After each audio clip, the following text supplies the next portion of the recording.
그리스도는 우리의 모든 것이 되십니다.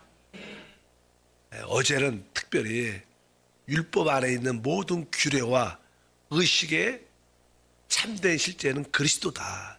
율법 안에서 나타나는 어떤 규례와 의식들은 하나의 그림자고 그리스도가 바로 그 그림자의 실제인 참된 몸이시다. 이런 표현과 또 우리가 영적 전쟁을 수용하기 위해서 그리스도는 우리의 하나님의 전신갑주다. 그리스도가 바로 우리의 영적 전쟁에 수용할 수 있는 전신갑주, 그런 이야기를 나누었습니다.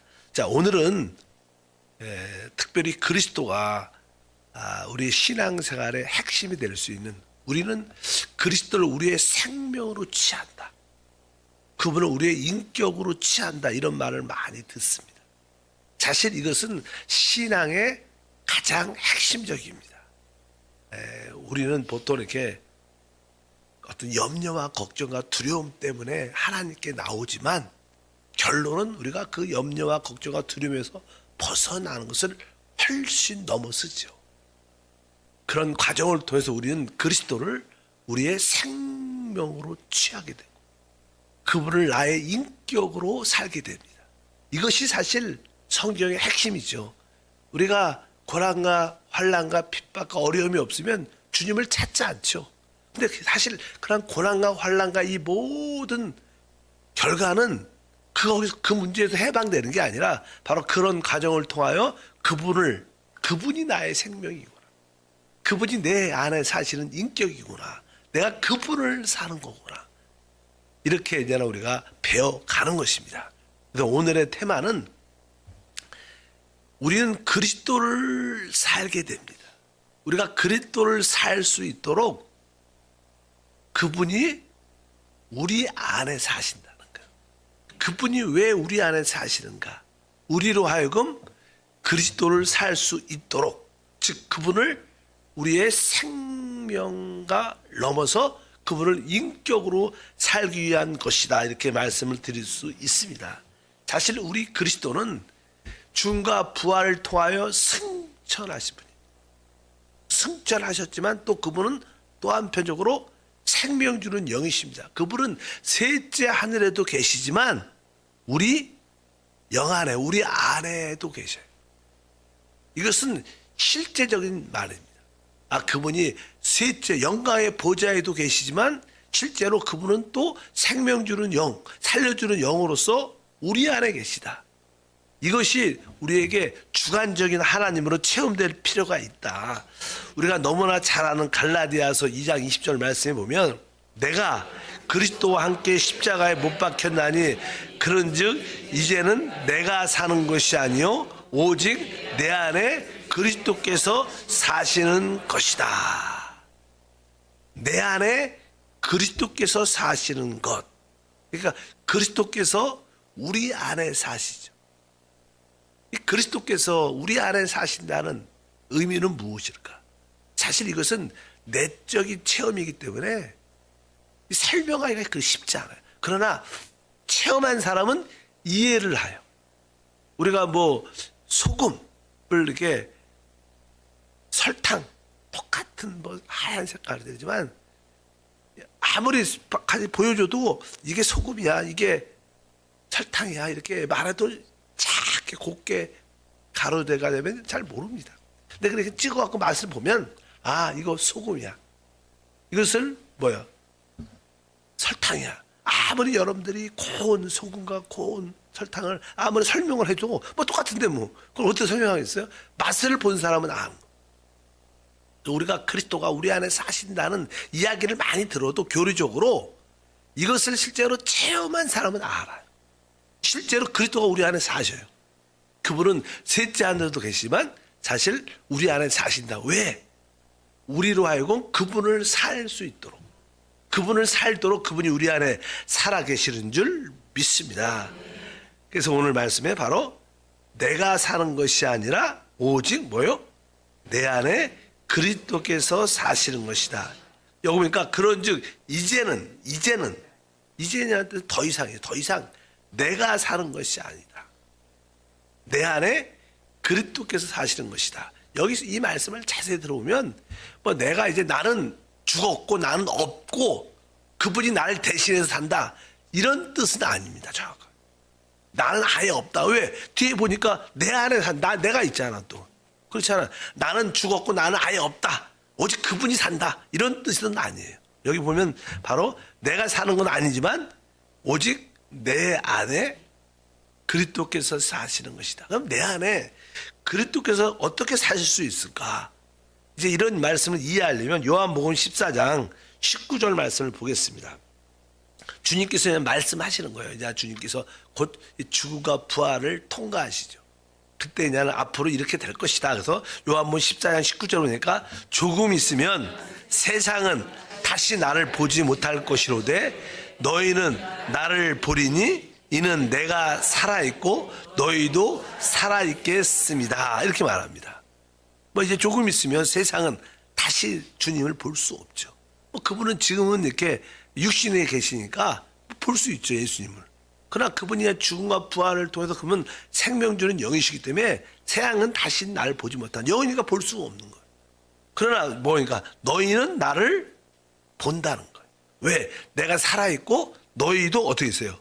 살아있겠습니다. 내가 살아있고 너희도 살아있겠습니다라고 말씀합니다. 이것은 우리가 주님이 우리 안에 산다는 것은 이런 뜻을 말씀합니다. 내가 살아있고 너희도 살아있겠습니다. 그러니까 주님이 살아있기 때문에 우리도 산다는 뜻입니다. 그러니까 이 뜻은 주님이 살아있지 않으면 우리도 살아있지 않은 거예요. 만약 우리가 살아있지 않으면 또 주님도 우리 안에서 살 수 없다는 이런 뜻이에요. 그러니까 그분이 우리 안에서 산다는 뜻은 내가 살아있을 때 그분도 살고 그분이 살아있을 때 나도 산다. 옛날에 그런 찬양이 있었어요. 빛이 있어도, 그런 찬양이 있어요. 빛이 있어도, 그러니까 그분이 있으면 내가 있고 내가 그분이 없으면 나는 없는 거다. 가사가 그런 가사예요. 참 심오하죠, 심오해요. 그러니까 참 이런 뜻을 이해한 거예요. 그러니까 그분이 없으면 나는 없는 거예요. 그분이 있으면 나는 있는 겁니다. 이런 뜻으로 말씀하는 거예요. 여기 보니까 내가 살아있고 너희도 살아있겠습니다. 그러니까 그분이 우리 안에 살아 계시기 때문에 우리도 그분으로 말미암아 사는 것이고 또 내가 살아있기 때문에 그분도 나로 말미암아 산다니까 그분이 우리 안에 사는 비결은 영적으로 말하면 그분이 내 안에 내가 그분 안에 상호 내재하긴 방식으로 산다는 거예요. 주님이 산다는 뜻은 바로 상호 내재 그분이 우리 안에 우리가 그분 안에 있는 그런 방식으로 그분이 우리 안에 삽니다. 우리가 이게 주님이 우리 안에 산다. 내 안에 그리스도가 산다가 무슨 뜻인가? 그 방식은 바로 그분이 내 안에 내가 그분 안에 상호 그러니까 삼일째 하나님은 항상 이렇게 아버지 안에 아들이 있고 아들 안에 아버지가 있어요. 상호 내재 그러니까 항상 함께 하시는 분이다. 삼일째 그분은 분리된 것 같지만 사실 늘 함께 하시는 분이다. 이런 뜻이거든요. 상호 내재 한번 따라할까요? 상호 내재 얘가 그런 뜻입니다. 그러니까 그분이 우리 안에 있고 우리가 그분 안에 있기 때문에 그분이 우리 안에 살 수 있다. 그러니까 그분이 어떻게 내 안에 사는가 상호 내재하는 방식으로 그분이 우리 안에 사시는 줄 믿습니다. 그래서 우리에게 그리스도가 없으면 우리도 사는 게 아니고 우리가 살지 않으면 또 그리스도도 우리 안에서 살 수가 없죠. 내가 없으면 그리스도가 어떻게 내 안에 살겠습니까?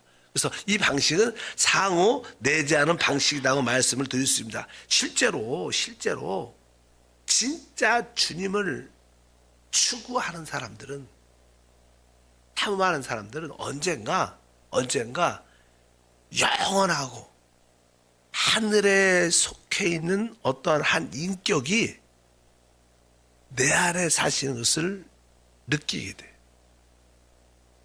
종교적인 사람들은 그런 걸 느끼지 않습니다. 근데 진짜 참된 추구하는 사람은 신성하고 하늘에 속하고 영적이신 인격을 가진 그분이 진짜 내 안에 계시고 내 안에 사시는구나 그런 내적인 느낌을 정확하게 언젠가 깨닫게 돼요. 저도 여러분한테 계속 이것을 설명을 하려고 말씀을 전하고 인도하지만 느끼지 못하는 사람은 뭐 체험했는데 어떻게 알아듣겠어요? 지식이 아니. 교리와 지식을 통해서 하나님을 체험할 수 있는 게 아니에요. 그러나 진짜 여러분들이 어느 순간에 진짜 그분이 인격으로 내 안에 계시는구나. 아, 내가 사는 게 아니구나. 내 안에 그분이 사는구나. 그분이 사는 거예요. 이런 추구하는 자는 꼭 이것을 알게 돼요. 이게 정상이죠. 이게 진짜 신앙생활이니까. 그런 이야기를 나는 설명을 하려고 하니까 이렇게 애매모호하게 설명을 하는 것이지만 실제로 주님도 설명을 그렇게 하셔요. 뭐 우리가 쉽지 않잖아 이 말에. 내가 살겠고 너희도 살겠습니다. 이렇게 주님도 그렇게 말씀합니다. 세상은 나를 보지 못하지만 너희는 나를 볼 것이다. 이는 내가 살았고 너희도 살겠습니다. 이런 얘기를 하셔요. 이제 주님은 마지막에 이렇게 또 말하죠. 너희가 내 안에 바로 내가 너희 안에. 우리가 요한복음 6장 다시 한번 57절에 주님이 어떻게 살았는가 설명을 해요. 6장 57절에 내 살아계신 아버지께서 나를 보내심에 내가 아버지로 말미암아 사는 것 같이 나를 먹는 그 사람도 나로 말미암아 살리라. 그러니까 살아계신 아버지께서 나를 보내심에 내가 아버지로 말미암아 사는 것 같이. 주님은 이 땅에 오셨어요. 사람은 오셨는데 아버지가 보내신 땅에 오셨는데 그분은 자기를 살지 않아. 여기 보니까 누굴 살았어요? 내가 아버지로 말미암아 사는 것 같이. 그분은 자기를 살지 않고 아버지를 살았다는 거예요. 그러니까 아버지, 자기의 인격을 살지 않고 사람으로 오셨잖아요. 사람으로. 그러니까 그분은 사람 오셔갖고 사람의 그 인격이, 사람의 인격이 있으셔요. 근데 그분은 보내신 아버지의 인격도 함께 왔어요. 근데 그분은 자기의 인격을 살지 않고 누구 살았다는 거예요? 바로 아버지의 인격을 살니까 아버지를 사는 거예요. 그분은 나를 살지 않고 아버지 살았다 이렇게 표현하는 거예요. 나를 보내심에 내가 아버지여 말미암아 사는 것 같이. 그분은 아버지를 살았기 때문에 아버지를 자기의 인격으로 삼았고 그 아버지의 자기 인격으로 살았으니까 그의 생활은 누구의 표현이에요? 아버지의 표현이 나타남이에요. 우리들도 영적으로 똑같이 뒤에 보니까 야, 나를 먹는 그 사람은 나로 말미암아 살 것이다. 이렇게 똑같은 말이에요. 그러니까 우리도 주 예수님을 우리 안으로 생명으로 받아들였어요. 우리 안에 그분이 우리의 인격으로 와 계세요. 우리 인격이 있습니다. 근데 우리는 우리의 인격을 사는 게 아니라 그분을 인격으로 사는 것이다. 이런 뜻으로 나는 설명을 하죠. 그렇다고 내 인격은 없고 예수님의 인격은 없고 그냥 아버지의 인격만 있고 내 인격은 없고 내 안에 예수님의 인격만 있다 이 뜻이 아니에요. 왜? 우리 인격이 있잖아요. 그러니까 아버지와 아들의 인격이 한 인격이 됐다는 거예요. 한 인격. 그러니까 예수님은 그 아버지와 한 생명으로 한 인격으로 사셨다는 거예요. 우리들도 역시 내 인격도 있지만 주님의 인격이 우리 안에 들어오셨기 때문에 우리는 이제 주님을 나의 인격으로 나의 생명으로 사는 게 진짜 신앙생활의 핵심이다. 이것이 어떻게 이루어지냐? 그분이 우리 안에 우리가 그분 안에 있기 때문에 그게 이루어질 수 있는 일이다. 상호 내재 때문에. 그래서 그 다음 절에 요한복음 14장 19절과 20절에 그렇게 말을 합니다. 조금 있으면 세상은 다시 나를 보지 못할 것이로되 너희는 나를 보리니 이는 내가 살아있고 너희도 살아있겠음이라. 20절에 말합니다. 그날에 내가 아버지 안에 너희가 내 안에 내가 너희 안에 있는 것을 너희가 알리라. 이렇게 말합니다. 이제 아버지가 내 안에 너희가 내 안에 또 아버지가 내가 아버지 안에 너희가 내 안에 내가 너희 안에 있는 것을 너희가 알 것이다. 이것은 뭐예요? 같이 존재하지만 상호 내재한다. 이런 방식을 통해서 그분이 우리 안에 사신다는 거예요. 우리는 아예 없어지고 그분 혼자 산다는 그런 뜻이 아니라 항상 우리와 항상 내재하면서 그분과 상호 존재할 뿐만 아니라 그런 방식으로 그분이 우리의 방식으로. 그러니까 우리는 이제 주님과 한 인격을 가져야 되고 그 인격을 따라 한 생활을 해야 돼요. 그럼 우리는 뭐요? 그리스도의 표현이 되고 나타남이 된다. 아버지가 그렇게 예수님의 아버지를 그렇게 살았던 것처럼 우리들도 그렇게 살 거다. 그래서 그분이 우리 안에 사시는 이유는 우리로 하여금 그분을 살 수 있도록 하기 위해서 그분이 우리 안에 오신 거예요. 우리의 신앙생활은 이제 그분과 한 인격과 한 생활을 해야 된다. 그러니까 여러분들이 그분을 의식하지 않고 그분을 인격과 생명으로 취하지 않고 살면 다 내가 사는 거죠. 그래서 뭐 신앙과 별개죠. 그러나 여러분의 모든 24시간을 주 예수를 위해서 순간순간 영 안에 계신 그분을 인식하고 주님이 나의 인격이고 주님이 나의 생활입니다. 우리가 그분을 나의 생활로 살다 보면 우리의 생활의 모습이 한 인격. 그래서 성경에 주와 합한 자는 뭐예요? 한 영이다. 이 뜻이에요. 주와 합한 자는 한 영으로 그렇게 우리가 살 수 있다는 것입니다. 이 고백은 사도 바울의 고백이었습니다. 사도 바울은 그렇게 살았어요. 그러니까 이렇게 성령이 따라 기록했죠. 사도 바울은 바로 그 안에 영접되고 그분의 생명과 인격으로 오신 그분을 한 영으로 그분을 살았습니다. 그래서 바울은 나중에 처음에는 그리스도가 내 안에 산다 이렇게 말하지만 이제 내가 사는 것이 뭐라 그래요? 그리스도다 그래요. 그러니까 바울은 어떻게 보면 누굴 사는 거예요? 그리스도를 사는 겁니다. 주님은 바울 안에서 사셨고 바울은 그리스도를 살았다. 이런 표현을 바울은 합니다. 바울은 실제로 그런 생활을 하셨어요. 근데 그런 생활을 하셨기 때문에 우리에게도 그런 생활을 하라고 우리한테 말하는 거. 우리도 그렇게 할 수 있다는 거예요. 그래서 우리가 늘 영에 대한 이야기를 하고 그분이 생명과 우리의 인격이라는 말을 하는 이유는 이렇게 살도록 되는 겁니다. 이것이 사실 모든 궁극적인 하나님의 경륜의 핵심이에요. 핵심. 하나님은 우리가 그분을 우리의 생명과 인격으로 취하는 삶.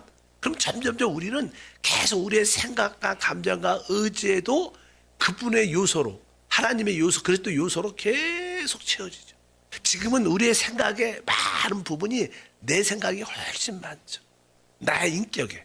근데 계속 이러한 과정을 어떤 고난과 환난을 통해서 여러분들은 여러분의 생각의 많은 부분에 그리스도가 들어와요. 옛날에 생각이 100%가 내 생각이었으면 여러분 고난과 환난과 어려움을 통해서 여러분의 생각을 내려놓고 포기하면서 점점점 10% 여러분 생각 안에 20%가 점점점 그리스도로 요소로 채워지죠. 그것을 변화라 그래. 변화. 영적인 변화. 그래서 우리는 계속 어떻게 변화되어 가고 결국 우리는 그리스도와 똑같은 영광의 모습으로 나타날 거예요. 사실 그게 아니라 주님이 오시는 거죠. 주님이 오실 때 우리는 그렇게 이제 우리의 혼조차도 영광스럽게 변화되지만 우리의 몸조차도 완전히 변화될 것이다. 그것이 사실 나는 성경의 가장 핵심적인 내용이다. 아까 말씀드린 것처럼 우리에게 어떤 환난, 고난, 우리는 처음에는 신앙생활을 할 때 그런 환난과 고난과 아픔이 힘들어서 하나님을 찾고 두려움 때문에 하나님을 찾고 계속 그렇게 가지만 그 목표는 다만 그 두려움에서 그 문제에서 우리를 벗어나는 게 아니라 그 고난과 환난과 역경을 통해서 우리가 그리스도로 요소로 점점점 새롭게 그분으로 조성되는 거예요. 계속 그분의 요소를 받아들여지는 그런 과정을 통해서 우리 받아들이게 되죠. 그래서 처음에는 저는 신앙이 낮을 때는 그 문제에 대부분 국한되어 있습니다. 그 문제에 벗어나고 싶어서. 그것 때문에 부르짖고 금식하고 막 그러지만 신앙이 더 깊어지면 그 문제가 있으나 없으나 그 중요하지 않아요. 왜 항상 있어요, 문제는. 여러분 항상 있습니다. 뭐 죽을 때까지 있습니다. 그러니까 뭐 그 문제에 너무 국한하지 않아.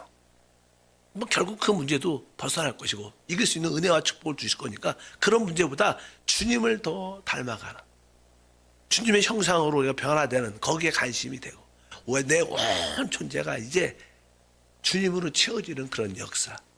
그래서 우리는 그리스도의 형상을 본받게 돼 있어요. 이것이 하나의 과정이죠, 과정. 그래서 주님이 우리 안에 사신다. 왜 어떤 방식으로 우리 안에 사시는가? 어떻게 우리가 그분을 우리의 생명으로 얻었고 이제 생명을 넘어 그분을 우리의 뭐로 취해야 돼요? 인격으로 취해요. 어떻게 그분이 우리 안에 산다는 그분이 인격으로 산다는 건데 그분이 어떻게 살 수 있는가?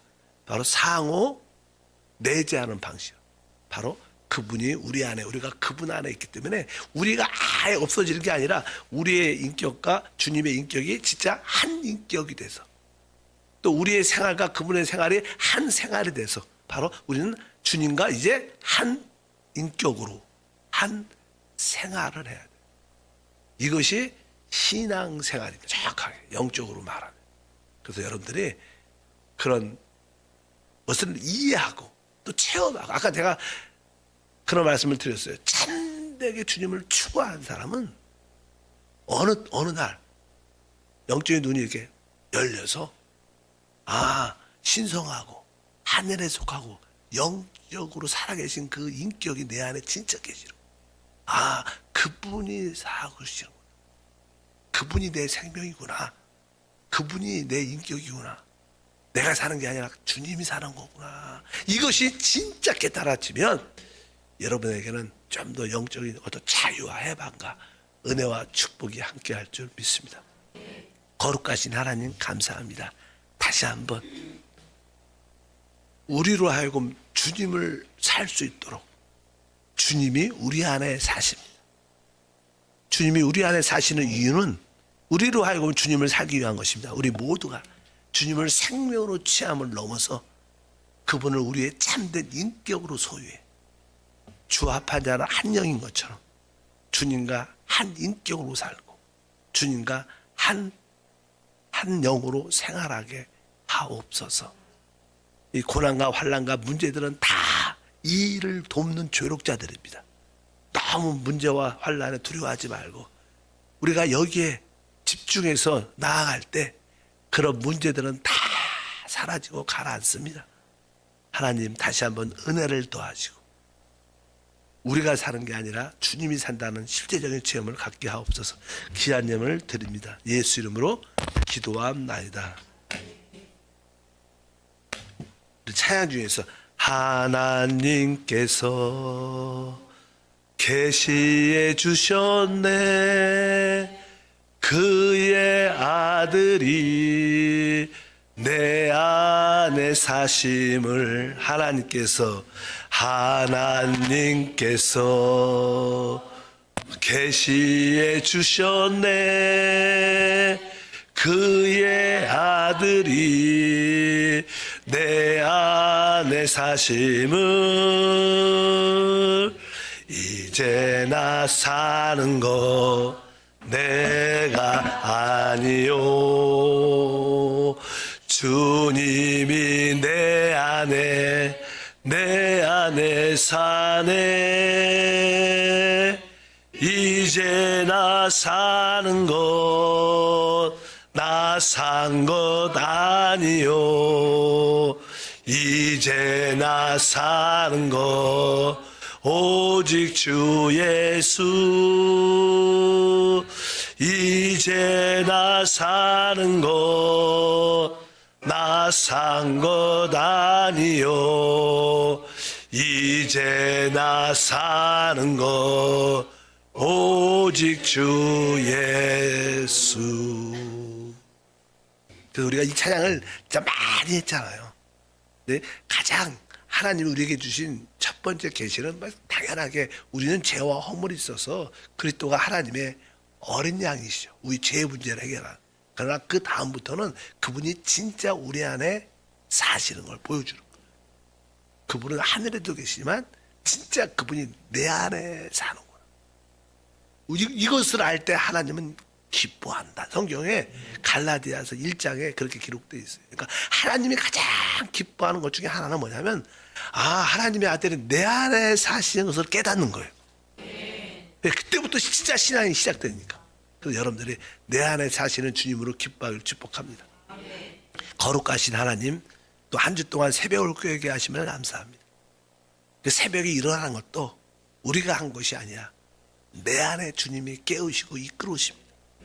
주님을 나의 생명으로 넘어 그분을 나의 인격으로 살고 생활하게 하소서. 이제 내가 사는 것이 아니라 나는 그분과 한 인격이 되어 살고 나는 그분과 한 영이 되어 생활합니다. 귀한 예물도 드릴 때 그분과 모든 것을 함께 하게 하소서. 그분으로 말미암아 모든 것이 이루어지게 하소서. 가난의 모든 저주는 하나님의 은혜로 제거되며 지금 우리에게 남아있는 문제도 성령께서 이 시간에 역사하여 주옵소서. 다 가라앉고 해결되는 가정을 통하여 그리스도를 더 많이 얻고 우리 안에 그리스도의 형상이 이루어지게 하옵소서. 주 예수 이름으로 기도함나이다. 아멘. 하늘에 계신 우리 아버지여, 이름이 거룩히 여김을 받으시오며 나라가 임하시오며 뜻이 하늘에서 이루어진 것 같이 땅에서도 이루어지리라. 오늘 우리에게 일용할 양식을 주시옵고 우리가 우리에게 죄 지은 자를 사하여 준 것 같이 우리의 죄를 사하여 주시옵고 우리를 시험에 들게 하지 마시옵고 다만 악에서 구하시옵소서. 나라와 권세와 영광이 아버지께 영원히 싸움나이다. 아멘. 다 같이 기도합니다.